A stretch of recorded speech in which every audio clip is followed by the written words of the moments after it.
Hello students, welcome to Telugu officers channel. ఇవాళ మనం October 25వ తేదీకి సంబంధించిన కరెంట్ అఫైర్స్ గురించి తెలుసుకుందాం. మన ఫస్ట్ ఆర్టికల్ చూడండి. ప్యారిస్ ఒప్పంద లక్ష్యం ఏదైతే ఉందో అది మనం రీచ్ అవ్వలేము అన్నట్టుగా ఐక్యరాజ్య సమితి నివేదిక ఒకటి చెప్తోంది. మరి ఈ నేపథ్యంలో అసలు ఏంటి ప్యారిస్ ఒప్పందం లేదా ప్యారిస్ అగ్రిమెంట్ అన్నటువంటిది?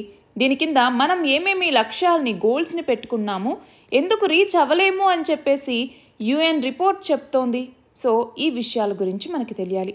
So first of all Paris agreement అన్నటువంటిది ఏంటి అంటే UNFCCCకి సంబంధించి United nations framework convention on climate change అంటాం. దీనికి సంబంధించి ప్రతి సంవత్సరం కాన్ఫరెన్స్ ఆఫ్ పార్టీస్ జరుగుతూ ఉంటాయి. అంటే లీడర్స్ అందరూ ఈ కాన్ఫరెన్స్లో పాల్గొంటారు. అలా COP21 అన్నటువంటిది 2015లో ఎక్కడ జరిగింది? ప్యారిస్లో జరిగిందనమాట. ఫ్రాన్స్ రాజధాని అయినటువంటి ప్యారిస్లో. మరి ఆ టైంలో ఈ ప్యారిస్ అగ్రిమెంట్ అన్నటువంటి దాన్ని అడాప్ట్ చేసుకోవటం జరిగింది. మరి ఏంటి ప్యారిస్ అగ్రిమెంట్? దీంట్లో ఉన్నటువంటి హైలైట్స్ ఏంటి అనేసి కనుక మనం చూస్తే, క్లైమేట్ చేంజ్ ఏదైతే ఉందో, వాతావరణ మార్పులు, ఆ క్లైమేట్ చేంజ్ని మిటిగేట్ చేయాలి. అది మాత్రమే కాదు, గ్లోబల్ వార్మింగ్ లెవెల్స్ని కూడా తగ్గించాలి. ప్రీ ఇండస్ట్రియల్ లెవెల్స్తో పోలిస్తే 2 డిగ్రీ సెల్సియస్కి తగ్గించాలి. అంత మాత్రమే కాదు, 2100వ సంవత్సరానికల్లా ఈ గ్లోబల్ వార్మింగ్ ద్వారా వచ్చేటటువంటి ఏవైతే టెంపరేచర్ ఉంటుందో ఆ టెంపరేచర్ని 1.5 డిగ్రీ సెల్సియస్కి పరిమితం చేయాలి అన్నటువంటిది లక్ష్యంగా పెట్టుకున్నారు. అయితే ఇంతకుముందు దీనికి సంబంధించి క్యోటో ప్రోటోకాల్ అన్నటువంటిది ఉండేది. సో ఈ క్యోటో ప్రోటోకాల్ ఏదైతే ఉన్నదో దీన్ని రీప్లేస్ చేస్తూ తీసుకొచ్చినటువంటిదే ప్యారిస్ అగ్రిమెంట్ అన్నటువంటిది. మరి ఇక్కడ ఏంటి? గ్రీన్ హౌస్ గ్యాస్ ఎమిషన్స్ని తగ్గించటం, క్లైమేట్ చేంజ్కి సంబంధించి ఏవైతే ఇంపాక్ట్స్ ఉంటాయో వాటిని అడాప్ట్ చేసుకుంటూ డెవలపింగ్ కంట్రీస్కి సపోర్ట్ ఇచ్చుకుంటూ ఈ క్లైమేట్ చేంజ్ని అడ్రస్ చేయాలి అన్నటువంటిది లక్ష్యం అనమాట. మరి దీని కింద ప్రతి 5 సంవత్సరాలకు ఒకసారి కూడా వివిధ దేశాలు నేషనల్లీ డిటర్మైన్డ్ కాంట్రిబ్యూషన్స్ NDCs అని పెట్టుకుంటాయి. మరి వాటిలో ఎంతవరకు చేరుకున్నాయి ఏంటి అన్నట్టుగా వాళ్ళ యొక్క అప్డేట్స్ని సబ్మిట్ చేయాల్సి ఉంటుందన్నమాట. సో NDC అన్నటువంటిది ఏంటి అంటే కంట్రీస్ ప్లెడ్జ్ చేస్తాయి, మేము గ్రీన్ హౌస్ గ్యాస్ ఎమిషన్స్ని ఇంత తగ్గిస్తాము అలా అన్నట్టుగా. సో మన భారతదేశం ఏమని చెప్పింది? 2070వ సంవత్సరానికల్లా మేము నెట్ జీరో అంటే కర్బన తటస్థతకి చేరుకుంటాము అన్నట్టుగా చెప్పటం జరిగింది. US ఏమో 2050 అనింది, చైనా వచ్చేసరికి 2060 అనింది. నెట్ జీరో అంటే ఏంటి? గ్రీన్ హౌస్ గ్యాస్ ఎమిషన్స్ ఏవైతే రిలీజ్ అవుతూ ఉంటాయో, గ్రీన్ హౌస్ గ్యాస్ ఎమిషన్స్, ఈ రిలీజ్ అయ్యేటటువంటి ఎమిషన్స్ అలాగే అట్మాస్ఫియర్ ఎంత అయితే కనుక వీటిని అబ్జార్బ్ చేసుకోగలదో ఆ అబ్జార్ప్షన్ రెండు కూడా ఈక్వల్గా ఉంటే దాన్ని నెట్ జీరో అనేసి పిలుస్తాం. సో దీనివల్ల క్లైమేట్ చేంజ్ని ట్యాకిల్ చేయొచ్చు, దీనివల్ల వచ్చే కాన్సిక్వెన్సెస్ని కూడా మనం ఎదుర్కోవచ్చు అనమాట. మరి ఇప్పుడు UN రిపోర్ట్ ఏమని చెప్తోంది? ఈ కర్బన ఉద్గారాల తగ్గింపు లక్ష్యాలకి ప్రపంచ దేశాలన్నీ కట్టుబడి ఉండాలి. ఆల్రెడీ ఇప్పటికే ఈ గ్లోబల్ వార్మింగ్ అనేది 1.3 డిగ్రీల సెల్సియస్ మేర పెరిగింది. మరి ఇలానే కర్బన ఉద్గారాలు అన్నటువంటివి పెరిగితే ఈ దశాబ్దం చివరి నాటికి ఇంకొక 1.8 డిగ్రీల సెల్సియస్ మేర పెరగచ్చు. అంటే మొత్తం అప్పుడు ఎంత అవుతుంది? 3.1 డిగ్రీల మేర పెరిగే ముప్పు అన్నటువంటిది ఉంది. అది మనం ఏదైతే ప్యారిస్ అగ్రిమెంట్ అనేసి పెట్టుకున్నామో ఈ లక్ష్యాల్ని అలా అయితే చేరుకోలేము అన్నట్టుగా చెప్పటం జరిగింది. మరి ప్రపంచవ్యాప్తంగా మొత్తం కర్బన కాలుష్యంలో 77% 20 అత్యధిక ధనిక దేశాలే కారణంగా ఉన్నాయి. అందులో కేవలం 11 దేశాలు మాత్రమే కర్బన ఉద్గారాలకు సంబంధించి పెట్టుకున్నటువంటి లక్ష్యాల్ని అందుకోగలుగుతాయి అన్నట్టుగా చెప్పటం జరిగింది. మరి మనం చూడండి, భారతదేశంలో లాస్ట్ ఇయర్ 6.1% మేర కర్బన ఉద్గారాలు అన్నటువంటివి పెరిగాయి. మొత్తం ప్రపంచ ఉద్గారాల్లో భారత్ వాటా 8%. అయితే చారిత్రాత్మకంగా చూస్తే మాత్రం మొత్తం ఉద్గారాల్లో భారత్ వాటా 3% మాత్రమే అన్నట్టుగా ఈ రిపోర్ట్ చెప్తోంది. మన నెక్స్ట్ ఆర్టికల్ చూడండి. మన తదుపరి చీఫ్ జస్టిస్ ఆఫ్ ఇండియాగా జస్టిస్ సంజీవ్ ఖన్నా ఈయన నియమితులయ్యారు. మరి నవంబర్ 11వ తేదీన ఈయన ప్రమాణ స్వీకారం చేస్తారు. అప్పటి నుంచి ఇంకొక 6 నెలల పాటు ఈయన చీఫ్ జస్టిస్ ఆఫ్ ఇండియాగా వ్యవహరిస్తారనమాట. మరి కన్వెన్షనల్గా ఏంటి అంటే ప్రస్తుతం ఉన్నటువంటి చీఫ్ జస్టిస్ తన తదుపరి చీఫ్ జస్టిస్ ఎవరు అన్నట్టుగా ప్రకటిస్తారు. అలాగ ప్రస్తుతం DY చంద్రచూడ్ జస్టిస్ సంజీవ్ ఖన్నాని ప్రకటించడం జరిగిందనమాట. సో దానికి లా మినిస్ట్రీ ఓకే చెప్పింది, దానికి రాష్ట్రపతి ఆమోద ముద్ర వేశారు. మరి మన రాజ్యాంగంలో, మన కాన్స్టిట్యూషనల్లో దీనికి సంబంధించి ఏ ఆర్టికల్ తెలుపుతుంది అంటే ఆర్టికల్ 124. ఆర్టికల్ 124లో ఉన్నటువంటి క్లాజ్ 2 ప్రకారము రాష్ట్రపతి సుప్రీంకోర్టు CJIని ప్రకటించటం జరుగుతుంది. అంతేకాదు సుప్రీంకోర్టు CJIని అపాయింట్ చేసేది ఎవరు అన్నా కూడా ప్రెసిడెంట్. ఏ ఆర్టికల్ కింద? ఆర్టికల్ 124 క్లాజ్ 2 కింద. మరి CJI చేత ప్రమాణ స్వీకారం ఎవరు చేయిస్తారు? దీని ఆన్సర్ కమెంట్ సెక్షన్లో చెప్పండి. మన నెక్స్ట్ ఆర్టికల్ చూడండి. మన భారతదేశ టూరిజం పొటెన్షియల్కి సంబంధించి ఇక్కడ చెప్తూ ఉన్నారు. సో పర్యాటక రంగం మన దేశంలో అభివృద్ధి చెందడానికి మనకి చాలా అవకాశాలు అన్నటువంటివి ఉన్నాయి, దాన్ని వినియోగించుకోవాలి అన్నట్టుగా. మరి ఈ నేపథ్యంలో మనకు తెలియాలి, మన ఇండియన్ GDPకి సంబంధించి, గ్రాస్ డొమెస్టిక్ ప్రోడక్ట్ GDPకి సంబంధించి పర్యాటక రంగం వాటా 6.5%. దాదాపు 4.3 కోట్ల మందికి ఎంప్లాయ్మెంట్ని కలిగిస్తున్నటువంటి రంగం ఈ యొక్క పర్యాటక రంగం అన్నటువంటిది. అంతేకాదు 2030వ సంవత్సరం నాటికి మన యొక్క జీడిపిలో ఈ రంగం వాటాని 7.6% పెంచుకోవాలి అన్నటువంటిది మనకున్నటువంటి లక్ష్యం. అంతేకాకుండా ప్రపంచ పర్యాటకంలో అంటే టూరిజంకి సంబంధించి వరల్డ్లోనే 4th లార్జెస్ట్ ప్లేస్కి తీసుకెళ్ళాలి అన్నటువంటి లక్ష్యంతో ఇప్పుడు ప్రభుత్వం పనిచేస్తోంది. మరి ఇవన్నీ బాగానే ఉన్నాయి. ఇంకొక వైపు అంతే ఛాలెంజెస్ కూడా మనకి ఉన్నాయి. ఫర్ ఎగ్జాంపుల్ ఇప్పుడు ఎకనామిక్ డెవలప్మెంట్ బాగానే ఉంది, ఫారిన్ డైరెక్ట్ ఇన్వెస్ట్మెంట్స్ యొక్క ఫ్లో అన్నటువంటిది బాగానే ఉంది, ఎంప్లాయ్మెంట్ జనరేషను జరుగుతుంది, టూరిస్టులు కూడా ఇప్పుడు ఎక్కువ మంది వస్తూనే ఉన్నారు. సో టూరిస్టుల అరైవల్ అన్నటువంటిది పెరుగుతోంది, టాప్ డెస్టినేషన్స్ అన్నటువంటివి కూడా మన భారతదేశంలో కావాల్సినన్ని ఉన్నాయి, పర్యాటక ప్రదేశాలు ఎన్నో ఉన్నాయి, వాటిని మనం ఇంప్రూవ్ చేసుకోవచ్చు, పొటెన్షియల్ పెరుగుతోంది. కానీ ఇబ్బంది కూడా ఉంది కదా. సరే, అసలు టూరిజం సెక్టార్ వల్ల మనకున్నటువంటి సిగ్నిఫికెన్స్ ఏంటి అనేసి చూస్తే, ఒకటి వేరే దేశాల నుంచి కూడా మన దేశానికి వస్తూ ఉంటారు. సో ఫారిన్ ఎక్స్చేంజ్ అన్నటువంటిది జరుగుతుంది. అలాగే ఒకసారి వచ్చి వెళ్ళారు అంటే ఇక్కడ ఒక మల్టిప్లయర్ ఎఫెక్ట్ అన్నటువంటిది వస్తుంది. ఫర్ ఎగ్జాంపుల్ ఒక్క టూరిజం అన్నటువంటిదే ఇక్కడ డెవలప్ అవుతుందా? కాదు. టూరిజం బేసిస్లో ఇటు food, hotels, restaurants, real estate, transportation ఇవన్నీ కూడా వస్తాయి కదా.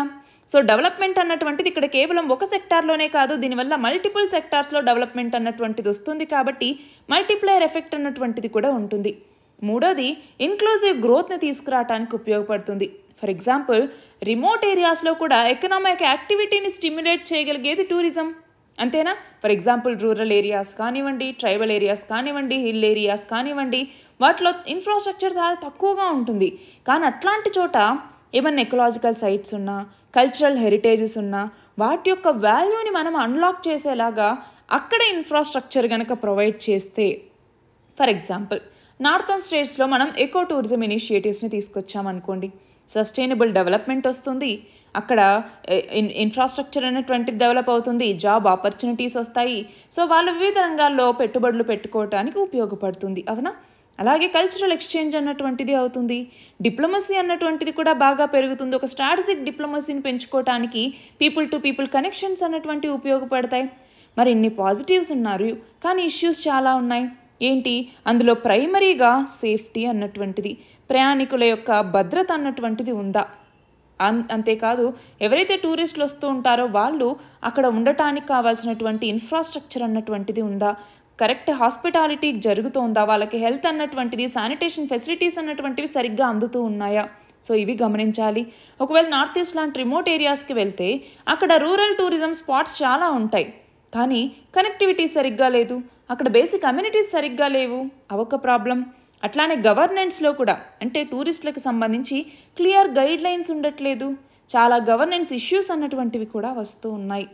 అలాగే మల్టిపుల్ ట్యాక్సెస్ వేస్తూ ఉన్నారు, టూర్ ఆపరేటర్స్ నుంచి ట్రాన్స్పోర్టర్స్ వరకు, ఎయిర్లైన్ ఇండస్ట్రీ నుంచి హోటల్స్ వరకు కూడా మల్టిపుల్ GST ట్యాక్సెస్ వేస్తూనే ఉన్నారు. దానివల్ల టూరిజం ఎక్స్పెన్సివ్గా ఉంది. సో దాన్ని కూడా తగ్గించగలగాలి. అలాగే స్కిల్డ్ మ్యాన్ పవర్ని పెట్టగలగాలి. మల్టిపుల్ లాంగ్వేజెస్ వచ్చాయనుకోండి, వాళ్ళు టూరిజం సెక్టార్లో మరింత గ్రోత్ తీసుకురావడానికి ఉపయోగపడతారు. అలానే ఈ టూరిస్టుల యొక్క సేఫ్టీ అన్నటువంటిది చూసుకోవాలి. మరి దీనికోసం గవర్నమెంట్ చాలా ఇనిషియేటివ్స్ తీసుకొచ్చింది, చాలా ప్రయత్నాలు చేస్తోంది. స్వదేశ్ దర్శన్ స్కీమ్ అని, ప్రసాద్ స్కీమ్ అనేసి, heritage city development and augmentation Yojana అంటాం. అలానే దేకో అప్నా దేశ్ ఇనిషియేటివ్ అని, ఏక్ భారత్ శ్రేష్ఠ భారత్ అనేసి, నేషనల్ టూరిజం పాలసీ అనేసి ఇలాంటి వాటన్నిటినీ తీసుకొచ్చారు. సో దీనివల్ల టూరిజం పొటెన్షియల్ని మరింతగా పెంచుకోవటానికి ఇవన్నీ కూడా ఉపయోగపడతాయి. కాబట్టి టూరిజం సెక్టార్కి సంబంధించి ఉన్నటువంటి ఇబ్బందుల్ని అధిగమించి మరిన్ని అవకాశాలని మనం పెంపొందించుకోవాలి. మన నెక్స్ట్ ఆర్టికల్ చూడండి. కేంద్ర ప్రభుత్వం ఆంధ్రప్రదేశ్ రాజధాని అయినటువంటి అమరావతికి ఒక రైల్వే లైన్ని ప్రకటించడం జరిగింది. మరి ప్రస్తుతం మనం చూసుకుంటే రాజధాని నగర నిర్మాణానికి ప్రపంచ బ్యాంకు ద్వారా 15,000 కోట్ల రూపాయలు కేంద్ర ప్రభుత్వం అందజేస్తోంది. మరి అలాంటి రాజధాని ప్రాంతాన్ని ఇప్పుడు దేశం నలుమూలలతో అనుసంధానించాలి అన్నటువంటి ఉద్దేశంతో 2,245 కోట్ల రూపాయలతో మొత్తం 57 కిలోమీటర్ల రైల్వే లైన్ నిర్మాణానికి ఆమోదముద్ర వేసింది. మరి అందులో భాగంగా ఈ కొత్త మార్గాన్ని 160 కిలోమీటర్ల వేగంతో రైళ్లు రాకపోకలు సాగించేలాగా సెమీ హైస్పీడ్ కారిడార్లుగా నిర్మిస్తూ ఉన్నారు. రాబోయే 4 ఏళ్లలో దీన్ని పూర్తి చేయాలన్నటువంటిది లక్ష్యం. మరి దీనికి సంబంధించి మధ్యలో కృష్ణానది మీద, ఇక్కడ చూడండి, కృష్ణానది మీద బ్రిడ్జ్ మీద దాదాపు 3.2 కిలోమీటర్ల పొడవైనటువంటి వంతెనను కూడా నిర్మించబోతూ ఉన్నారు. చూడండి, నంబూరు నుంచి ఎర్రుపాలెం వరకు మొత్తం 57 కిలోమీటర్ల రైల్వే లైన్ ఇది. మధ్యలో అమరావతిని కనెక్ట్ చేస్తుందన్నమాట. నెక్స్ట్ ఆర్టికల్ చూడండి. స్పేస్ స్టార్టప్స్, లేదా దీన్ని ఏమని పిలుస్తామో అంతరిక్ష అంకురాలు అని కూడా అంటాం. వీటికి 1000 కోట్ల నిధిని ఏర్పాటు చేయాలన్నట్టుగా కేంద్ర కేబినెట్ నిర్ణయించింది. మరి దీని ద్వారా దాదాపు 40 స్టార్టప్లకి మద్దతు, అలాగే అంతరిక్ష సంబంధ పరిశ్రమల్లో ప్రైవేట్ రంగానికి చేయూత ఇవన్నీ కూడా లభిస్తాయి అన్నటువంటి ఉద్దేశంతో దీన్ని తీసుకొచ్చారనమాట. మరి ఇస్రో అలాగే ఇన్స్పేస్ అంటే భారత జాతీయ అంతరిక్ష ప్రోత్సాహక అధికృత కేంద్రం, వీటి ఆధ్వర్యంలో ఈ నిధి అన్నటువంటిది ఉంటుంది. మొదట 5 నుంచి 10 కోట్ల చొప్పున, ఆ తర్వాత 10 నుంచి 60 కోట్ల చొప్పున 2 విడతల్లో ఈ నిధి నుంచి పెట్టుబడులు ఇస్తారనమాట. మరి ఈ నేపథ్యంలో ప్రైవేట్ స్టార్టప్స్ అన్నటువంటివి ఇప్పుడు ఎందుకింత ఇంపార్టెంట్ మారుతూ ఉన్నాయి అంటే, స్పేస్ సెక్టార్లో ప్రైవేట్ కాంట్రిబ్యూషన్ కూడా పెరగాలి అన్నటువంటి ఉద్దేశంతోనే ఇదంతా చేస్తూ ఉన్నారు. ఫర్ ఎగ్జాంపుల్, ఇప్పుడు మనం చూస్తే ఎందుకు గ్లోబల్ లెవెల్లో చూసుకుంటే ఈ స్పేస్ మార్కెట్ అన్నటువంటిది చాలా పెరుగుతోంది. కానీ గ్లోబల్ స్పేస్ జీడిపిలో మన దేశ వాటా కేవలం 2% మాత్రమే ఉంది. మరి ఈ నేపథ్యంలో మనము కమర్షియల్గా స్పేస్ మార్కెట్ని పెంచుకోవాలి అన్నా, మనకున్నటువంటి పేరు ప్రఖ్యాతల్ని పెంచుకోవాలి అన్నా, వీటన్నింటి నేపథ్యంలో మనము మన దేశంలో స్టార్టప్స్ని, మల్టిపుల్ ఏరోస్పేస్ స్టార్టప్స్ని, అలాగే పెద్ద పెద్ద కంపెనీస్ని ఈ స్పేస్ సెక్టార్లోకి తీసుకురావాలి. దానివల్ల మన పొటెన్షియల్ని మరింత పెంచుకోవచ్చు. అవునా? మరి ఈ నేపథ్యంలోనే ఇప్పుడు ఇండియన్ స్పేస్ సెక్టార్లో వివిధ ప్రైవేట్ స్టార్టప్స్ అన్నటువంటివి వస్తూ ఉన్నాయి. ఫర్ ఎగ్జాంపుల్ చెప్పండి, స్కై రూట్ ఏరోస్పేస్ అన్నటువంటిది, అట్లానే ధృవ ఏరోస్పేస్ అన్నటువంటిది కావచ్చు, అగ్నికుల్ కాస్మోస్ అన్నటువంటిది కావచ్చు, అగ్నికుల్ కాస్మోస్ అన్నటువంటి ఈ స్పేస్ స్టార్టప్ అన్నటువంటిది కావచ్చు. అట్లానే బెల్లాట్రిక్స్ ఏరోస్పేస్ అన్నటువంటిది ఒకటి ఉంది, బెల్లాట్రిక్స్ ఏరోస్పేస్ అనేసి. ఇంకా ఏమేమి ఉన్నాయి, ఆద్య అన్నటువంటి ఒక ఏరోస్పేస్ అన్నటువంటిది 2016లో ఎస్టాబ్లిష్ చేశారు. శాటిలైట్స్, లాంచ్ వెహికల్స్ ఇలాంటి వాటి కోసం. అలానే పిక్సెల్ అన్నటువంటిది ఒకటి ఉంది. సో అర్త్ అబ్జర్వేషన్ శాటిలైట్స్కి సంబంధించి ఒక కాన్స్టలేషన్ని బిల్డ్ చేయాలి అన్నట్టుగా ఇది పనిచేస్తుందన్నమాట. అలాగే మనస్తు అన్నటువంటిది ఒకటి ఉంది. అలాగే అగ్నికుల్ కాస్మోస్ అన్నటువంటిది శాటిలైట్ అనేసి ఒకటి తీసుకొచ్చారు, శాటిలైట్ కమ్యూనికేషన్ సర్వీసెస్ కోసం.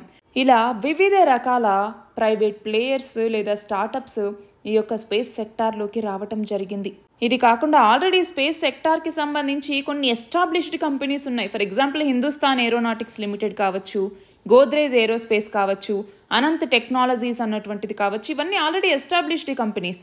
కానీ కొత్తగా వచ్చినటువంటి స్టార్టప్స్ ఇవన్నీ కూడా అనమాట.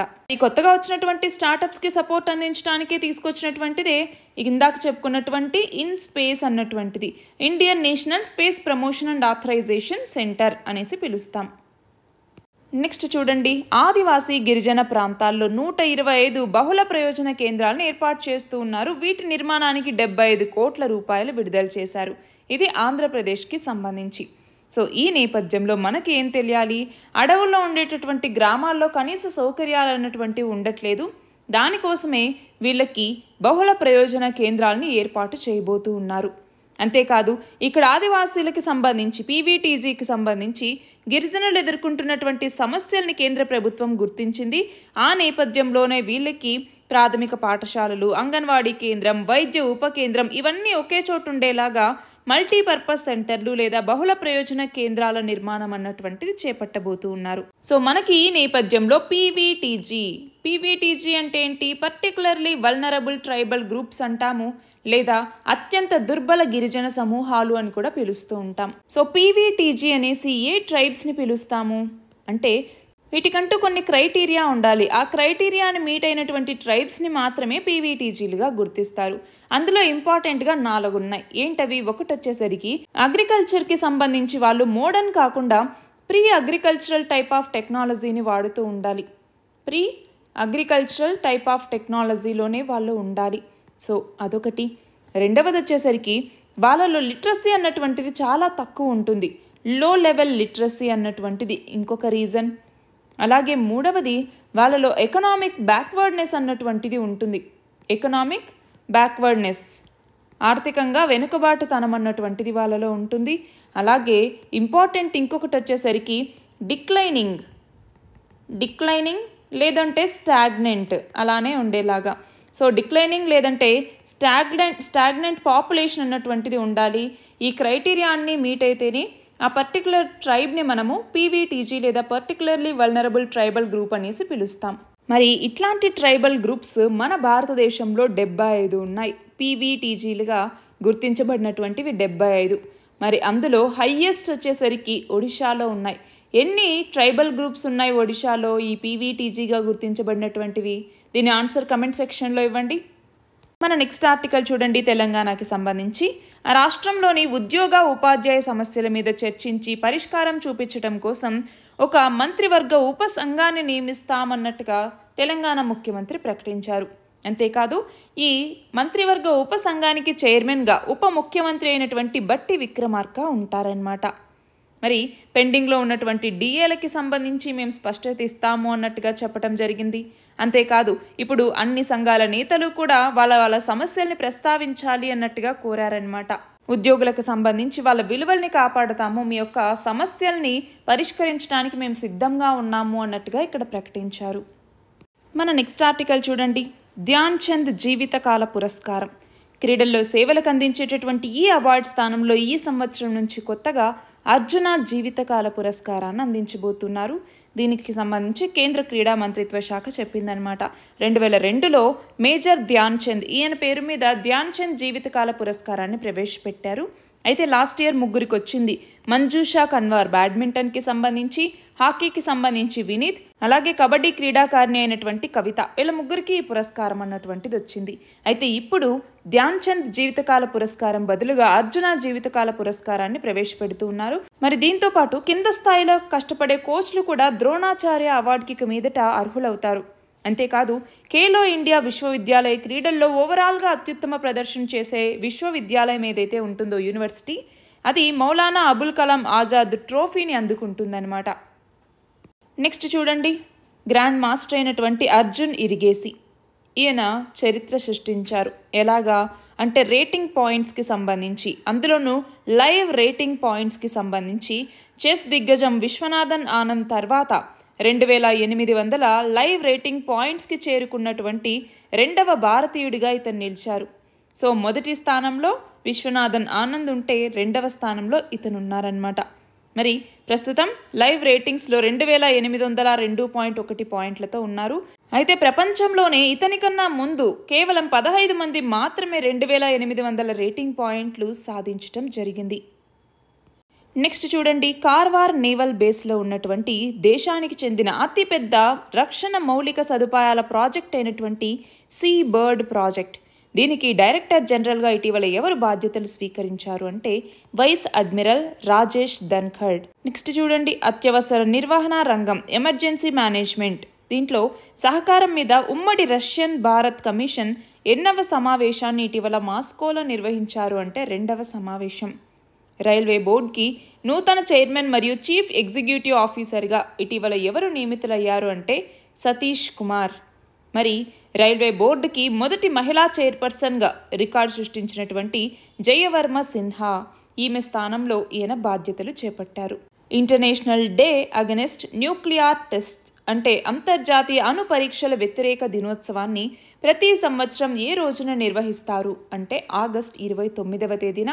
మరి 2009లో యుఎన్ జనరల్ అసెంబ్లీ 64వ సమావేశంలో ఇదిగో ఆగస్టు 29వ తేదీని అణు పరీక్షలకు వ్యతిరేకంగా అంతర్జాతీయ దినోత్సవంగా జరుపుకోవాలి అన్నట్టుగా ఏకగ్రీవ తీర్మానాన్ని ఆమోదించింది.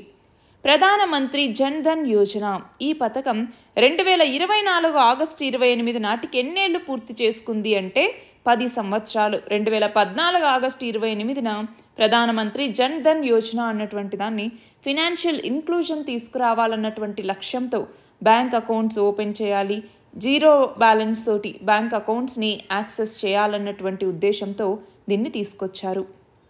ఇవి ఇవాల్టి important articles. All the very best and thank you very much.